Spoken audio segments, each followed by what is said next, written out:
We do begin, though, with that breaking news this morning with that tragic school shooting in Oxford, Michigan. The 15-year-old suspected shooter is now in custody after opening fire inside Oxford High School, killing at least 3 students and injuring 8 others. Chilling new video shows students in lockdown before escaping out of a window to run for safety. Yes. Sheriff's office. It's safe to come out. Yeah, he said it's safe to come out. Now, we're not willing to take that risk right now. I can't hear you. We're not taking that risk right now. Okay, well, come to the door and look at my bag, bro. No. Yeah, bro. He said bro. He said bro. Red flag.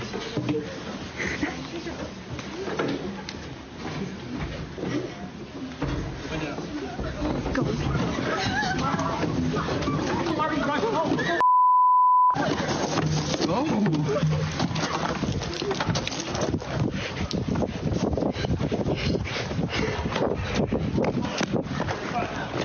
Slow down, you're fine. I want you to drop backpacks. You're okay. We're okay. Police are now investigating the motive behind the attack, but the sheriff says the suspect has been advised by his parents not to talk to authorities. NBC News correspondent Shaquille Brewster joins us now from Oxford, Michigan, with the latest on the shooting. So, Shaq, good morning. First of all, what can you tell us about how this shooting unfolded, and what are we learning about the victims and those who were injured in this attack? Hi there, Joe. Yeah, another American tragedy in another American school, and this time those shots rang out just before 1 p.m. yesterday afternoon in the school behind me. Authorities say about 15 to 20 shots were fired and claiming the lives of 3 students, seriously injuring another 8. And overnight, we're learning the identity of those 3 students who lost their lives. It was 16-year-old Tate Meyer, 18-year-old Hannah St. Juliana, and 17-year-old Madison Baldwin. Now, 7 are waking up in the hospital today. We know that 3 of them are in critical condition. 1 is also on a ventilator, according to authorities in their press conference yesterday. And for this community, it was another heartbreaking situation, including when you heard from the governor yesterday getting emotional during her press conference. It is an unimaginable tragedy, and I just wanted to be here because I think this is an important moment for us to support one another, to support this community, and I want to thank our first responders again. Community is still asking for prayers and thoughts for those who were lost and those who are still in the hospital. Again, another heartbreaking situation happening in this school. So, Shaq, what are we learning about the gun? Do we know how this student was able to gain access to a gun? Well, that's still part of the investigation right now, but we do know that that gun was purchased just days ago, and the suspect apparently posted photos with that weapon on social media. Now, again, this is all part of the investigation, and including the idea of how it got into the school. Police are looking into a book bag that they found to see whether or not that was where the gun originated from. But some of the reports that you've heard say that the suspect came out of the bathroom before opening fire, but all of that is going to be part of the investigation as police continue looking at the scene and looking to see exactly what happened. Shaq, the suspect hasn't been identified publicly yet because he's a juvenile. The sheriff says he's not speaking to investigators right now. What more can you tell us about the investigation and where it goes from here? Well, the suspect, he is not speaking to investigators. Apparently, he was advised by his parents to not talk, not answer their questions, and wait until he had that attorney to represent him. We do know from authorities that he is on suicide watch, apparently, right now, being checked every 15 minutes. They say they will hold him until he is officially charged. But this investigation will look into why he did this, if there were any motives. There were reports that authorities shot down yesterday saying that they did not have any heads up about this. They didn't know that this was going to happen, and there were no active leads or tips that they had heading into yesterday. This is something that will definitely take a long time. We do know that the FBI is also assisting local authorities in their investigation, Joe. Shaq Brewster at the scene of another school shooting, this one in Michigan. Shaq, thank you. And new overnight, another deadly shooting, this one involving a shootout with police. This morning, a Georgia police officer is dead and another injured in that shooting that happened outside of Atlanta. It happened in Clayton County, Georgia last night when the officers were called to reports of gunfire and a possible domestic incident at a home there. When officers arrived, there was a wild gunfight with the suspect and a foot chase. One officer was killed in the shooting, another injured. 3 other people were also killed, including the suspect. Out of the Supreme Court, where the 9 justices will hear arguments today over a Mississippi abortion law that bans abortions after 15 weeks. The case is considered the most direct challenge to Roe v. Wade in nearly 3 decades. Yeah, that landmark 1973 decision effectively legalized abortion in the U.S., guaranteeing a woman's right under the Constitution to terminate a fetus up to the point it can survive outside the womb, which is widely seen as around 24 weeks. NBC News national security correspondent Ken Dateline is at the Supreme Court for us this morning, and NBC News legal analyst Barbara McQuaid also with us. Good morning to both of you. So, Ken, let's start with you. Walk us through this Mississippi law, what it could mean for abortion rights and the parties involved in the case. Good morning, Joe. This law was passed back in 2018, and it has been blocked by the lower courts. And as you mentioned, it bans most abortions until after the 15th week of pregnancy. And the reason that's significant is because Roe versus Wade allows or prohibits abortion bans before viability, which is considered 22 to 24 weeks. And this is the first time the Supreme Court has even entertained arguments explicitly about a law banning abortion before viability. And that's why people on both sides of the argument believe that this is the greatest threat to Roe v. Wade since it was decided in 1973, and you have perhaps the most conservative Supreme Court in history, and that's why people are so worried about it, Joe. Barbara, let's bring you in here. So at the heart of this case is whether the Constitution provides that right to seek an abortion. Now, the state of Mississippi argues it does not. So how much of a challenge is that to prove? What does that look like? And just how serious of a threat is this to Roe v. Wade? That's a common argument that is made about abortion rights and others. They say, well, it's not literally written into the Constitution, therefore it is not a constitutional right. And the response to that is that's 100% wrong. The 9th Amendment to the Constitution recognizes unenumerated rights of the people. And the Supreme Court in 1973 found that one of those was this penumbra of privacy rights. Among the rights that the Supreme Court has recognized over the history of the Republic are the right to vote, the right to travel, the right to be presumed innocent before guilty at trial. None of those are written into the Constitution. And so what we have instead is 40 years of precedent in Roe versus Wade, and that is what Mississippi is challenging today. Barbara, let's talk more about that idea of precedent. Abortion rights supporters argue Roe v. Wade should stand because the nation has come to rely on it as a precedent. It's a legal principle called stare decisis. We heard a lot about that during Amy Coney Barrett's confirmation. Explain to us what it means and why Mississippi says it puts the Supreme Court, quote, at the center of a controversy it can never resolve. Stare decisis means to stand by things decided, and it is what we do in this country. We rely on precedents decided before so that people can rely on the law and order their own lives around it. And so from time to time, the court will say, upon further reflection, we realize a case decided was wrong. But it shouldn't be solely on the basis of a new makeup of the court. We disagree with it. There is a methodology that they use there. They look at the logic of the reasoning, the consistency with other laws, how the law has developed up around it, and whether people have relied on it in their own lives. If you look at it through that lens, there is nothing about Roe versus Wade and the right to abortion that's changed in those 40 years such that this decision ought to change. Instead, we've got people like Clarence Thomas who say, I think we should overrule precedents just if we think they were wrongly decided. And that's dangerous because it allows the opinion of a justice to dictate the law. Now, Ken, let's talk through some public opinion here. I want to talk about some recent poll numbers. So a recent Washington Post ABC News poll found that 60% of people thought the Supreme Court should uphold Roe v. Wade, with 75% saying abortion access should be left to women and their doctors. Let's talk through why the Supreme Court is taking on this case now, and then what kind of fallout we could see if Roe v. Wade is weakened or potentially even overruled. Yeah, that's right, Savannah. And that's consistent with a recent NBC News poll, which found that around 54% of Americans believe that abortion should be legal in most cases. And the simple answer is the reason the Supreme Court is taking it is because there are 6 conservative justices. This is perhaps the greatest chance since Roe was decided that it could be overturned. And the implications are enormous. 12 states, including Mississippi, have trigger laws that would essentially impose abortion bans upon the moment that Roe v. Wade is overturned, if it is overturned. And experts believe about half the states at the end of the day would impose some kind of restriction or ban on abortion. And of course, that's not going to affect people with money who could just fly to the states where abortion remains legal. It would affect largely poor women who don't have that option, Savannah. So big implications here today at the Supreme Court. All right, Ken, Barbara, thank you both for your expertise and analysis.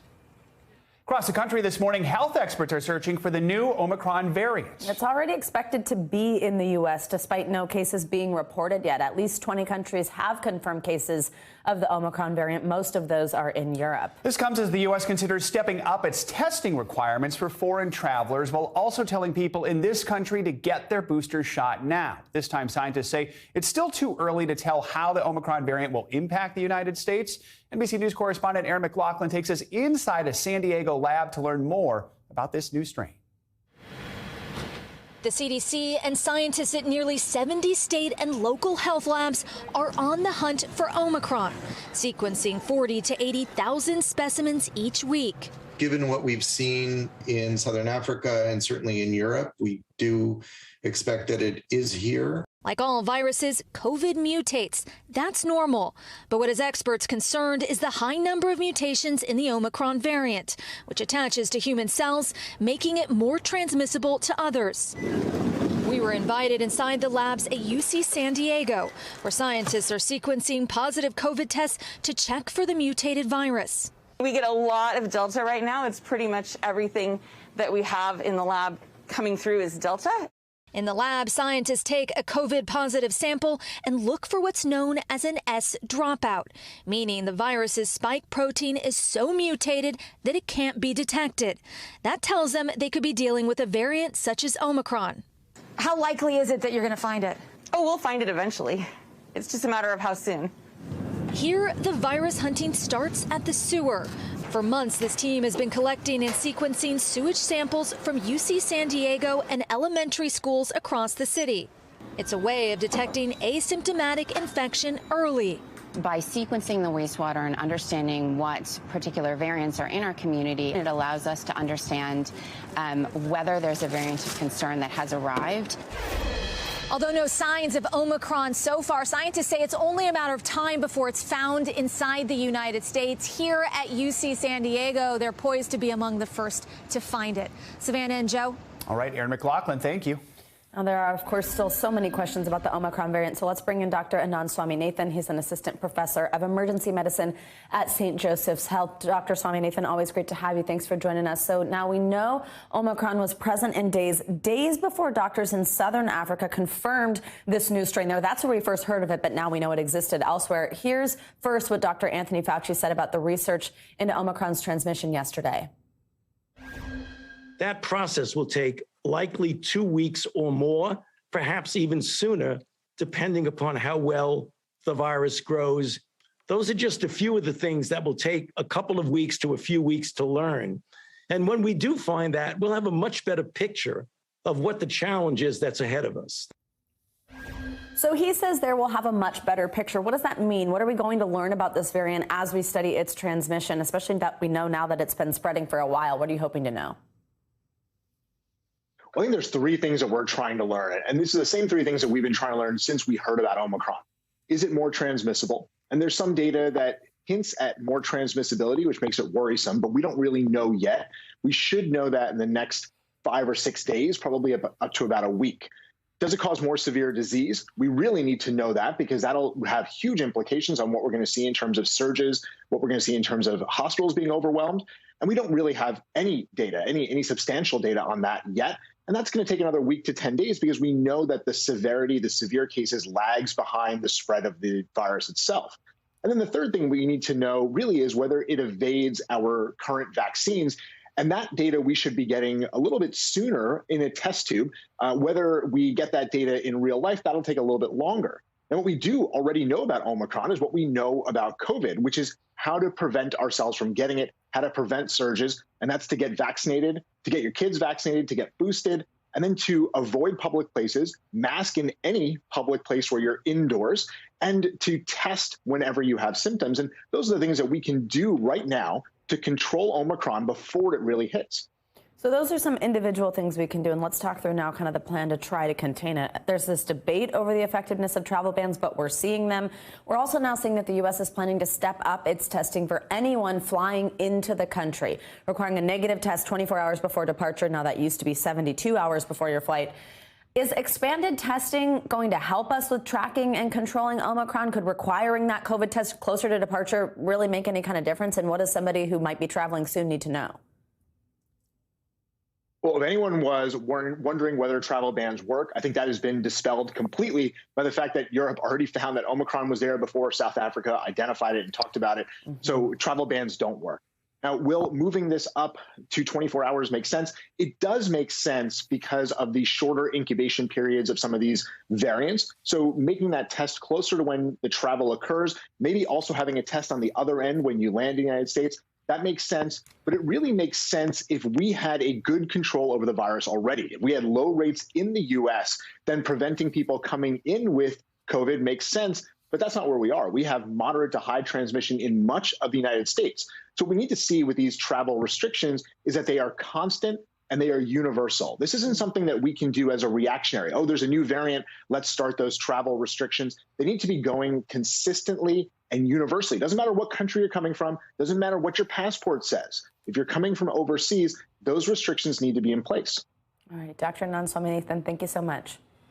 Major new development this morning in the House investigation into the January 6th insurrection at the Capitol. The committee investigating the Capitol attack says Mark Meadows, President Trump's former chief of staff, has agreed to cooperate with the probe. He's now the highest-ranking White House official to cooperate just weeks after failing to show up and answer questions under oath. NBC News Capitol Hill correspondent Ali Vitale joins us now. Ali, good morning. So we know executive privilege has been a key sticking point in this investigation, with former President Trump instructing his former White House officials to ignore subpoenas. Does it change the picture having such an important member of the administration stepping forward? It does, at least for now, and at least while the committee sees that Meadows is cooperating. I want to show you what Chairman Benny Thompson said yesterday. He said in a statement that Meadows has been engaging with the Select Committee through his attorney. He has produced records to the committee and will soon appear for an initial deposition. The committee will continue to assess his degree of compliance with our subpoena after the deposition. Thompson later told someone else on our team that for right now, contempt charges are off the table, but we know that this is consistently a moving target. Meadows, if he doesn't comply in the way that the committee needs him to, could be back on the contempt block if they feel that they're not getting what they need. Ali, the House committee also heard from Brad Raffensperger, the Georgia Secretary of State, a Republican who received that infamous call from former President Trump asking him to find votes. So what do we know about his testimony? Yeah. Well, we know that yesterday he met with the committee for over 4 hours. He confirmed this and said that the topic of their discussion was including the full record of how stolen election claims damage our democracy, whether in 2016, 2018, or 2020. Especially in regards to 2020, we know the role that Raffensperger played here. The former President Donald Trump calling him, telling him that to find the votes that would effectively change Georgia from Biden's column to Trump's column. Raffensperger, though, now in a very interesting situation locally, using this time to talk with the committee, to give his perspective, but also back home, you got to remember, he is in his own race for politics, up for re-election, up against, in a primary, a pro-Trump challenger who regularly parrots the talking points that we know are false about the 2020 election. So Raffensperger in an interesting position here as he meets with the committee. And Ali, sticking with your beat on Capitol Hill, funding for the government set to run out this Friday unless a short-term spending bill is passed. Real quickly, where do things stand on those negotiations?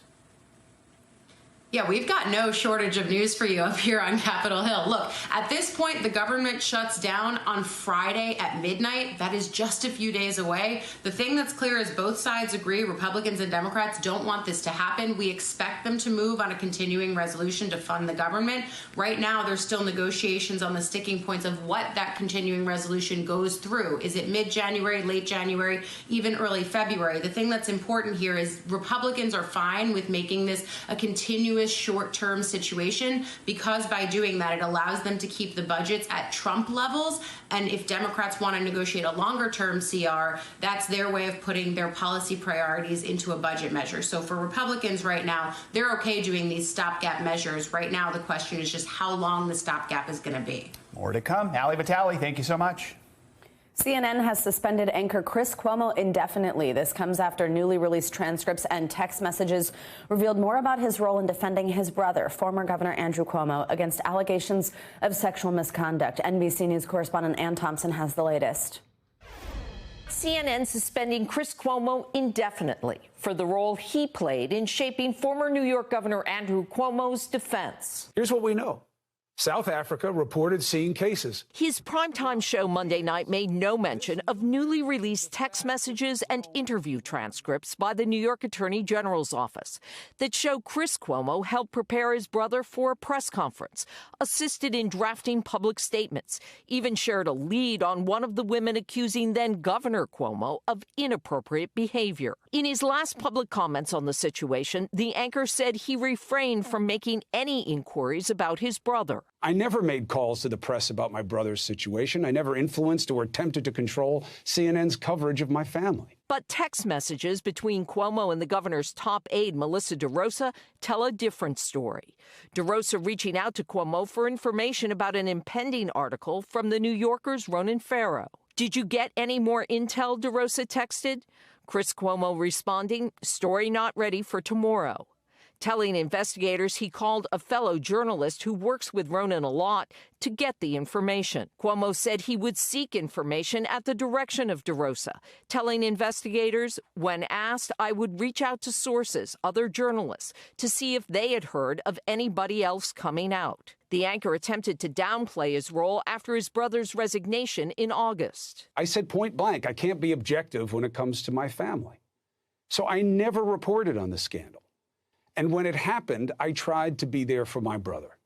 I'm not an advisor. I'm a brother. I wasn't in control of anything. I was there to listen and offer my take. I did urge my brother to resign when the time came.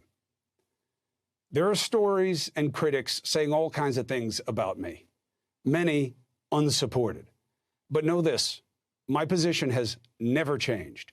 I never misled anyone about the information I was delivering or not delivering on this program. But some criticizing the decision not to cover the scandal as a double standard after the Cuomo brothers repeatedly appeared together on CNN during the pandemic, often in lighthearted interviews. You know, this is the regular swab.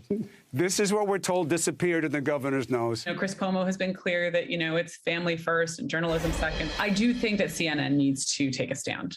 And I think they need to be very clear with both Cuomo and their audiences and with their employees about what is considered acceptable professional behavior.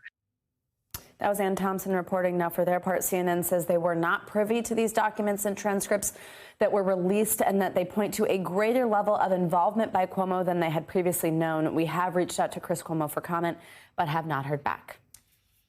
Time to get a new check on your morning news now weather. From our new studio. And it's officially a new month, December, which means winter is coming. Hi, Bill Cairns. Good morning. Okay, well, first off, who's sending me a new check? And then secondly, this is the official start to winter in the weather world. So a ways back, so the meteorological profession, they were like, it's too difficult from the 21st to the 20th to figure out to March 20th or 21st. So we actually go in the weather calendar. Winter is December, January, February. So, so today my winter begins. So happy winter. I don't even know why I told you that, but I just wanted you to feel part of me. So here we go. This is our December outlook. So a lot of people this time of year are starting to get maybe get into the season. You want some snow. Maybe the kids want some snow. We are starting our December outlook out warmer than average for a good chunk of the country. Notice that there's nowhere that is below average temperatures and drier than average for the southern half of the country. And unfortunately for the Northwest, it looks like a wetter than average December. So this does not spell snow. That looks like a pretty dry forecast and pretty warm. And, this morning we're starting off with a weak storm in the Ohio Valley with a little bit of light rain. Here's the snowfall forecast, not just for today, but this is over the next 5 days for the entire country. And if you want snow, you really have to be up along the Canadian border or in northern New England. There is not much snow to be had. And right now, only 11% of the country is covered in snow. And this is pretty low. It's the fourth lowest percentage for this date going back since 2003. So you guys get the idea. Take a look at these temperatures, guys. You just do not see a December map that looks like this that often. There are 60s and 70s from the West Coast through the middle of the country. Billings, Montana, 64 degrees today. I mean, wow. It's a ridiculously warm start to the month. Especially since we now know winter is here. Yeah. Bill's winter is here. I'm so happy you told us that. That's right. We're in it with you. We can't wait to hear your snow shoveling story soon. All right. Thanks, Bill. Thanks for watching our YouTube channel. Follow today's top stories and breaking news by downloading the NBC News app.